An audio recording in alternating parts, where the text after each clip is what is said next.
እየቀጠለ እዚህ ድረስ መጥቷል። በትውፊት ማለት ነው።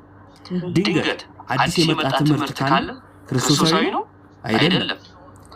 የኛ ትምህርት በሐዋርያት የታመነ ከሐዋርያት በኋላ በተነሱ አባቶች የታመነ መሆን አለበት።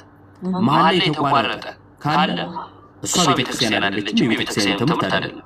ለምን ካልሽኝ ክርስቶስ ምን ብሏል? ማቴዎስ ወንጌል ላይ ቅድም በነገርኩሽ ጥቅስ ላይ ቤተክርስቲያን እሰራለሁ ካለ በኋላ የገሃነም ደጆች አይችሏትም። ወደ ገሃነም ገባው ምንድን ነው?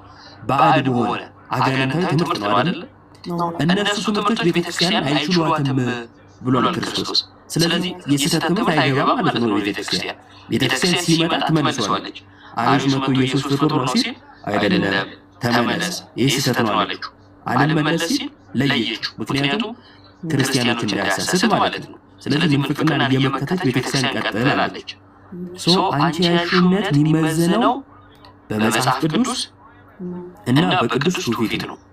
ለምሳሌ ለሐዋርያቱ ቅርብ የነበሩ ሐዋርያትም አምነው ለታመኑ ጳውሎስ ምን ይላል መሰለሽ? ከኔ ተማርከውን ይለዋል ጢሞቴዎስን፣ አንተ ደግሞ ለታመኑ ሰዎች አደራ ስጥ ይለዋል። ከዛ በየደረሱበት የቤተክርስቲያን ሽማግሌዎችን ካህናትን እየሾሙ ለመንጋው እረኛ እየሾሙ ይሄዱ ነበር። እነኚህ እረኞች ከሐዋርያት የሰሙትን ትምህርት ይዘው ከነሱ በኋላ ለሚመጡት ያስተላልፉ ነበር። በዚህ መልኩ ነው ቤተክርስቲያን የቀጠለችው፣ ወደፊት የምትቀጥለው እንዲሁ ነው። አንቺ ያልሽው ትምህርት የሚመዘነው በምንድን ነው ማለት ነው? በሐዋርያቱ ትምህርት፣ በመጽሐፍ ቅዱስ። መጽሐፍ ቅዱስ ሐዋርያት እንዴት አድርገው ሰበኩ፣ ከነሱም በኋላ እንዴት አድርገው አስተላለፉት በሚለው በትውፊት ነው። ለምሳሌ አንቺ የማርቆስ ወንጌልን ጠቅሰሽ እምነት ብቻ ነው የሚያድነው ትይኛለሽ። አንድ የመካነ ኢየሱስ ሰው ደግሞ ማርቆስ 16ን ጠቅሶ ያው አንቺ የጠቅሽውን ጥቅስ ጠቅሶ ጥምቀትም እምነትም ለድህነት ናቸው ይላል። ከሁለቱ ልክ ማን ነው ብዬ ብል ሁለቱ መጽሐፍ ቅዱስ ጠቅሰዋል። መጽሐፍ ቅዱስ የጠቀሰለትን ሁለቱም ጠቅሰዋል። ታዲያ ማን ነው ልክ?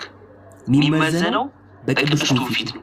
ለሐዋርያት ቅርብ የነበሩ አባቶች እንዴት ነበር የተረዱት የሚለው ማለት ነው እንጂ ጥቅስ የመያዝ ጉዳይ፣ መጽሐፍ ቅዱስ የመያዝ ጉዳይ ከሆነ ሁሉም ይዞታል። ይህ የሚገርምሽ ኦዲሲሰሶች ልክ እንደ